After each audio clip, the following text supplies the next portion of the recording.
aujourd'hui, nous, on est très heureux de pouvoir mettre ce genre d'outils-là à la disposition non seulement de nos confrères médecins du travail, mais aussi à la disposition des RH, capables justement de dire à une entreprise, ok, voici le profil de santé de votre entreprise, voici les risques qui sont présents, voici les approches qui seraient idoines pour pouvoir résoudre ces problèmes-là.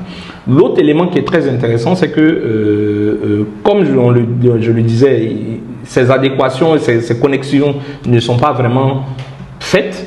Donc l'outil que nous mettons en place permet, après avoir collecté ces données-là, de faire des évaluations à T1, à T2, à T3, T4, donc tous les 6 mois ou bien une fois par an. Au bout d'un certain temps, l'entreprise a une courbe d'évolution de la santé, des risques psychologiques, des risques physiques, de la santé des travailleurs. Et donc, elle permet de voir un peu comment les tendances évoluent. Et donc, elles vont voir si justement l'activité n'est pas en train de créer d'autres problèmes pour les travailleurs. Et elles vont aussi corréler ça avec l'évolution de leur chiffre d'affaires.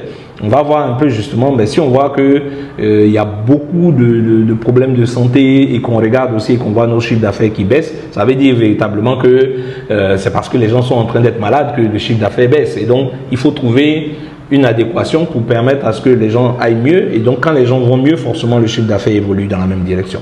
C'est comme ça. Donc, aujourd'hui, nous, on est très heureux de pouvoir mettre ce genre d'outils-là à la disposition non seulement de nos confrères médecins du travail, mais aussi à la disposition des RH ou des chefs d'entreprise pour traquer et mesurer ces différentes problématiques qui existent au sein de leurs organisations. Et donc c'est vraiment cette approche-là qui va aider parce qu'on est sûr de la prévention. Nous, on est allé encore plus loin.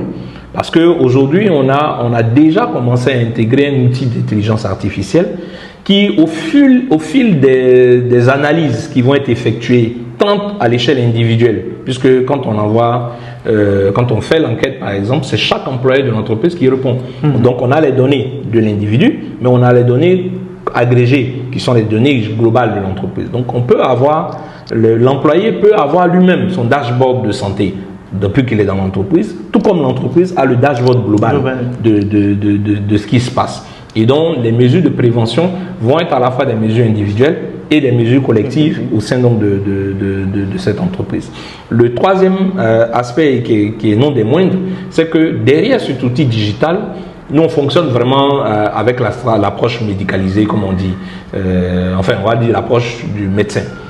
Un médecin, lorsqu'il veut prendre en charge un malade, il commence par découvrir son histoire, à travers donc l'interrogatoire, il va analyser donc examiner la personne et puis s'il y a besoin, il va faire peut-être des examens complémentaires et après cela, il a une hypothèse et derrière cette hypothèse, il met en place un traitement qui accompagne donc la personne. Donc hypothèse diagnostique, on fait des examens pour confirmer l'hypothèse. Quand on a confirmé l'hypothèse, on traite